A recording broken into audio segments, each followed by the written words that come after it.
They called him Jesus. He came to love, heal and forgive. He lived and died to buy my pardon. An empty grave is there to prove my Savior lives. Because He lives, I can face tomorrow. Because He lives, all fear is gone. Because I know who holds the future, and life is worth the living just because He lives. Right, let's do us some reading on this. We're going to do 16 and 17 and maybe 18. All right, here we go. 16. And they took their journey from Elim, and all the congregation of the children of Israel came unto the wilderness of Sin, which is between Elim and Sinai, on the 15th day of the second month after they departed out of the land of Egypt. And the whole congregation of the children of Israel murmured against Moses and Aaron in the wilderness. And the children of Israel said unto them, Would to God we had died by the hands of the Lord in the land of Egypt, when we sat by the flesh pot, and when we did eat bread to the full. For we have brought us forth into the wilderness to kill this whole assembly with hunger. Then said the Lord unto Moses, Behold, I will rain bread from heaven for you, and the people shall go out and gather a certain rate every day, that I may prove them whether they will walk in my law or no. And it shall come to pass that on the 6th day they shall prepare that which they bring in, and it shall be twice as much as they gather daily. So on like Monday, that'll be Sunday, Monday, Tuesday, Wednesday, Thursday, and Friday, they gather a quart. But on Sunday, they gather 2 quarts. Okay?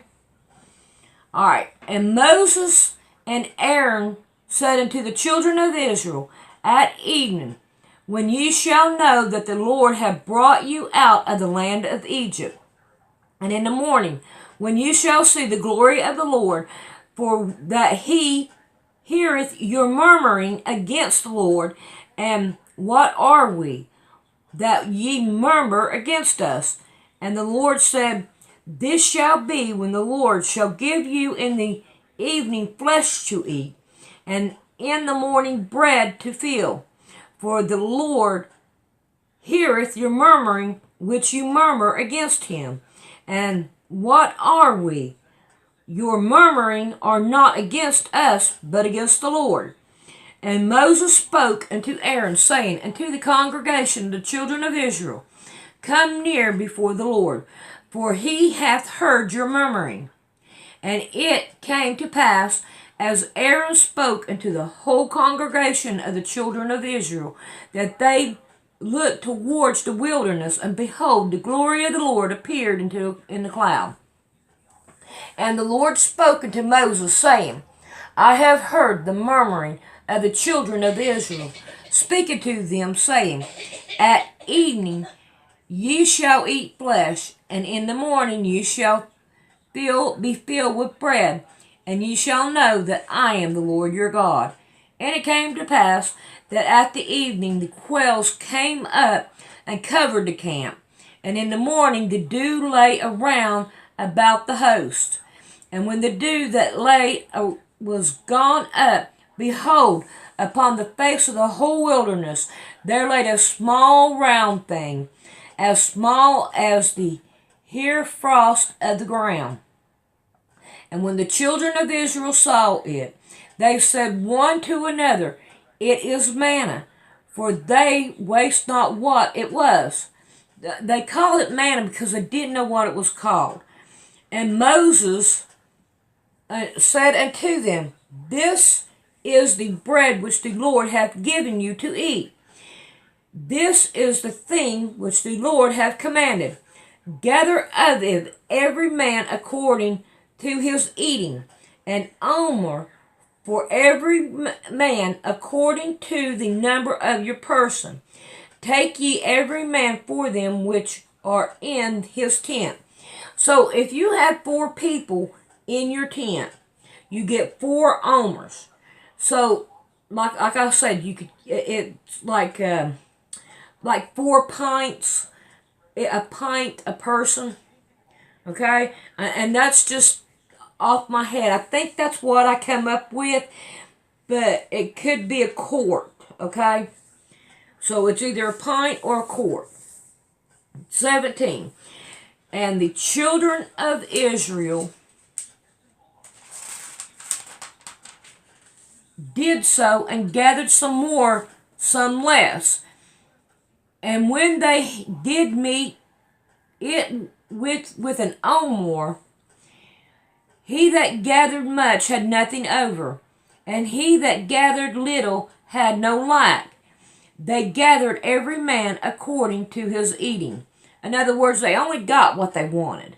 That's pretty well much what it is. But you're not supposed to gather it and keep it. And Moses said, Let no man leave of it till morning. Notwithstanding, they hearkened not to Moses. But some of them left of it until the morning, and it beard worms and stank. And Moses was wroth with them. So the people that saved it for the next morning, it stank and had worms in it. I really wonder what that is. And all. Alright, 21. And they gathered it every morning, every man according to his eating, and when the sun waxed hot, it melted. And it came to pass that on the 6th day they gathered twice as much bread, 2 omers for 1 man. And all the rulers of the congregation came and told Moses.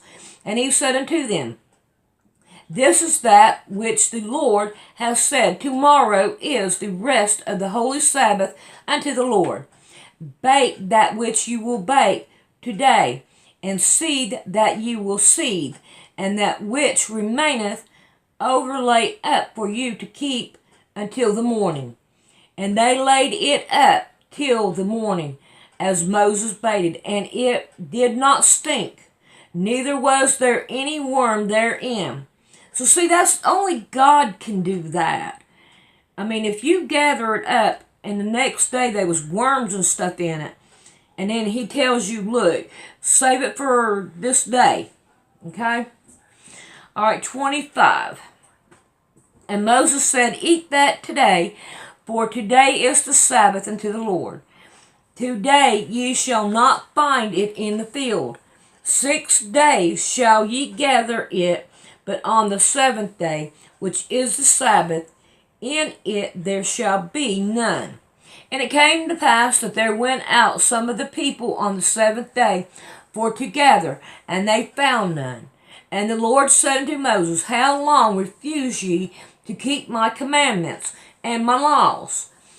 See, for that the Lord hath given you the Sabbath. Therefore ye giveth you on the 6th day the bread of 2 days.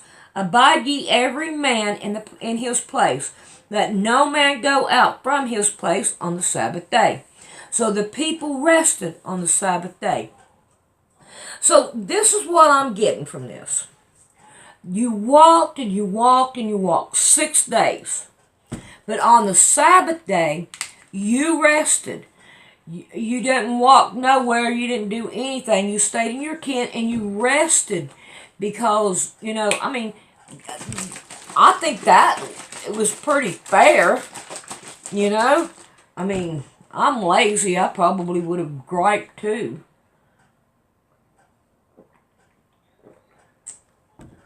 Because we're all spoilt rotten here in America. And that's one of our problems. Is we're spoilt. Alright. 30. So the people rested on the seventh day. And the house of Israel called the name thereof manna.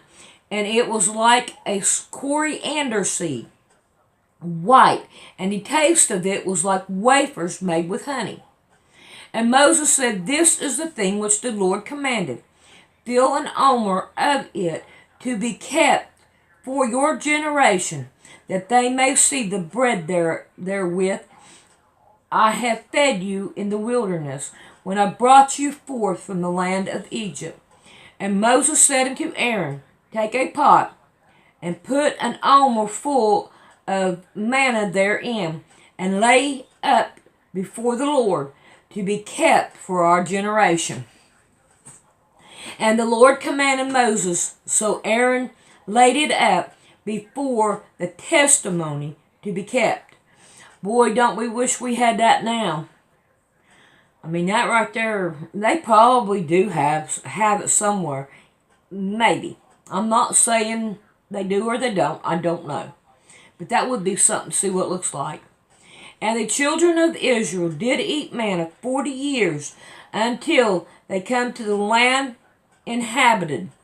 They did eat manna until they came into the borders of the land of Canaan. Now an omer is a 10th part of an ephah. All right, number 17. And all the congregation of the children of Israel journeyed from the wilderness of Sin after their journey according to the commandment of the Lord, and pitched in Rephaim, and there was no water for the people to drink. Therefore the people did chide with Moses, and said, Give us water that we may drink. And Moses said unto them, Why chide ye at me? Wherefore do ye tempt the Lord? And the people thirst there for water. And the people murmured against Moses, and said, Wherefore is this that thou hast brought us up out of Egypt to kill us and our children and our cattle with thirst? And Moses cried unto the Lord, saying, What shall I do unto this people, that they be almost ready to stone me? And the Lord said unto Moses, Go on before the people, and take with thee of the elders of Israel, and thy rod, wherewith thou smote the river. Take in thy hand, and go. Behold, I will stand before thee there upon the rock in Horeb, and thou shalt smite the rock, and there shall come water out of it, and the people may drink. And Moses did so in the sight of the elders of Israel. Now, I'm going to tell you where this right here happened.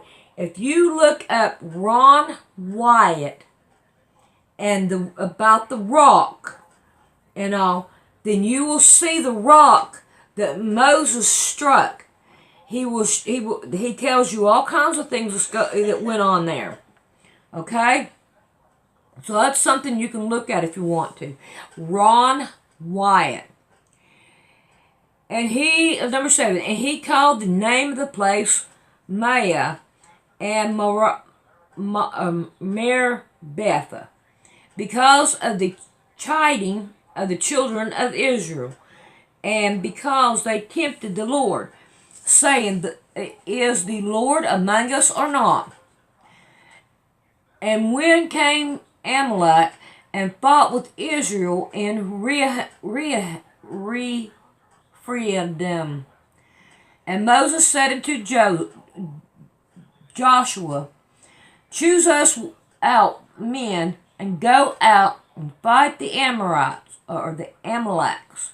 Tomorrow I will stand on top of the hill with the rod of God in my hand. So Joshua did as Moses had said to him, and fought with Amalek. And Moses, Aaron, and Hur went up to the top of the hill. And it came to pass, when Moses held up his hand, that Israel prevailed. And when he let down his hand, Amalek prevailed.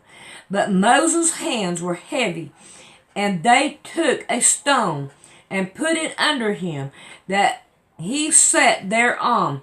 And Aaron and Hur stood up his hands, with one on the one side and the other on the other side.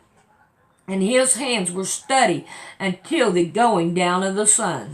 In other words, he had his hands up like this, and one was on one side and one was on the other side.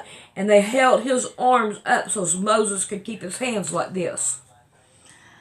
Alright, 13. And Joshua discomforted Amalek and his people with the edge of the sword. And the Lord said unto Moses, Write this for a memorial in a book, and rehearse it in the ears of Joshua. For I will utterly put out the remembrance of Amalek from under heaven. In other words, they're going to be gone people. There's not going to be no more. 15. And Moses built an altar and called the name of it Jehovah Nissi.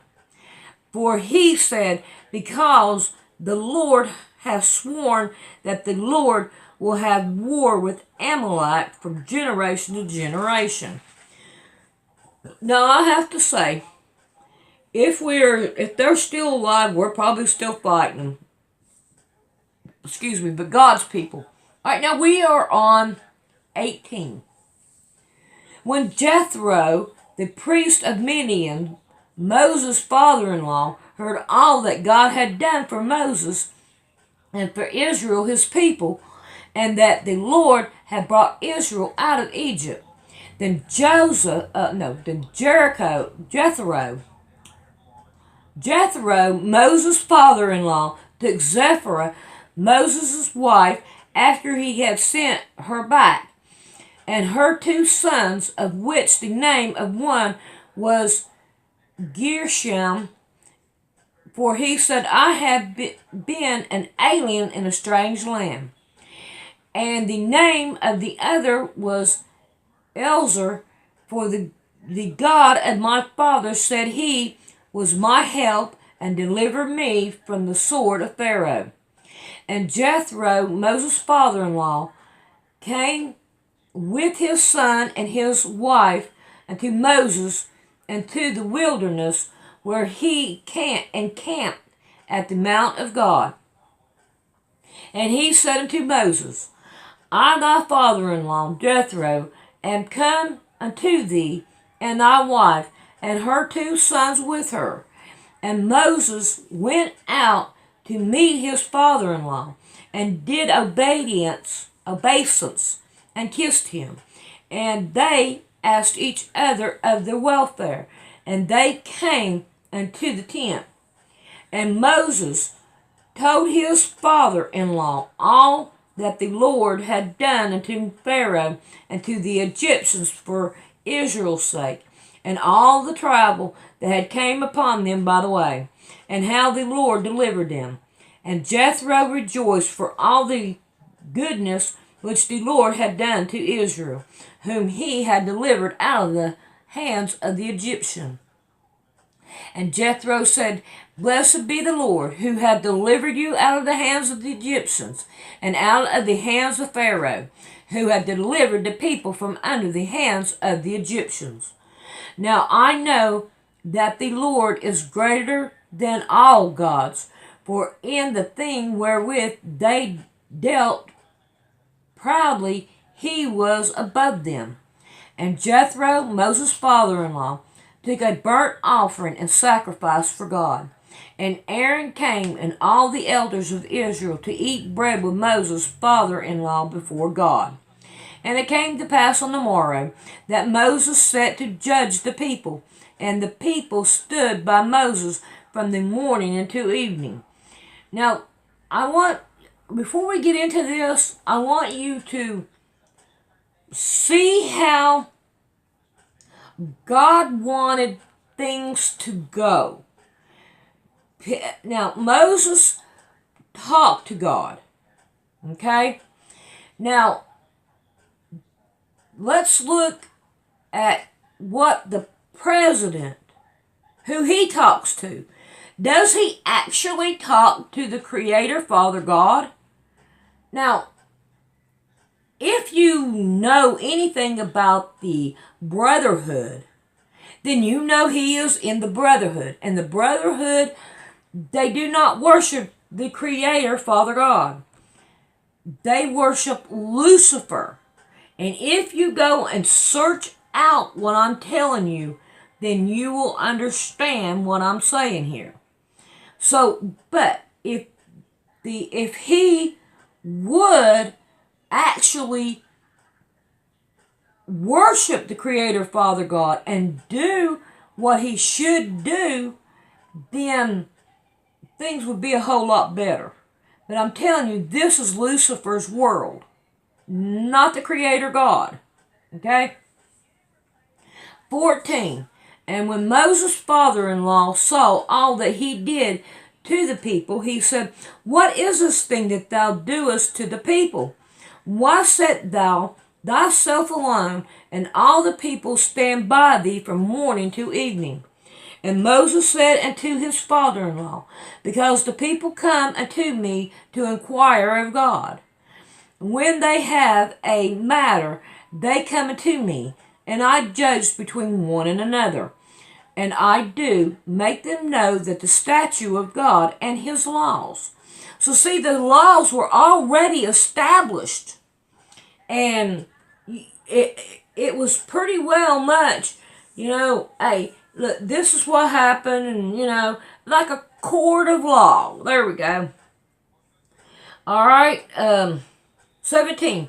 And Moses' father-in-law said unto them, The thing which thou doest is not good, that thou surely wear away both you and this people that is with thee. For this thing is too heavy for thee, that thou art able to perform it thyself alone. Hearken now unto my voice. Now, listen, it's my voice. What about the Creator God? What did Creator God say for Moses to do, okay? So, I want y'all to look at that, okay? It's listen to my voice. Alright, let's see. Hearken now unto my voice, I will give thee counsel, and God shall be with thee. Be thou for the people to Godward, that thou mayest bring the cause unto God. And thou shalt teach them ordinance and laws, and shalt show them the way therein they must walk, and the work that they must do.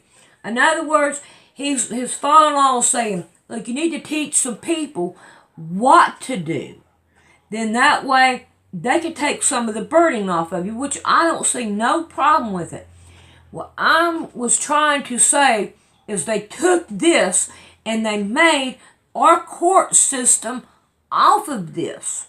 So what God does, Satan does, but God does it for good, Satan does it for bad, for bondage, for evil, for control. Okay? Alright, number 21. Moreover, thou shalt provide out all the people able men, such as fear God, men of truth, hating covetousness, and peace, place each over them, to be rulers of thousands, and rulers of hundreds, and rulers of 50, and rulers of 10. And let them judge the people at the season of all seasons. And it shall be that every great matter they shall bring unto thee, but every small matter they shall judge. So shall it be easier for thyself, and they shall bear the burden with thee. If thou shalt do this thing, and God command thee so, then thou shalt be able to endure, and all this people shall also go to their place in peace.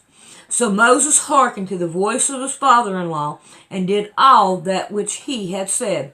You know, I get along with Rick's dad and his mom when she was alive, and people are to be able to get along with their mother-in-law and their father-in-law.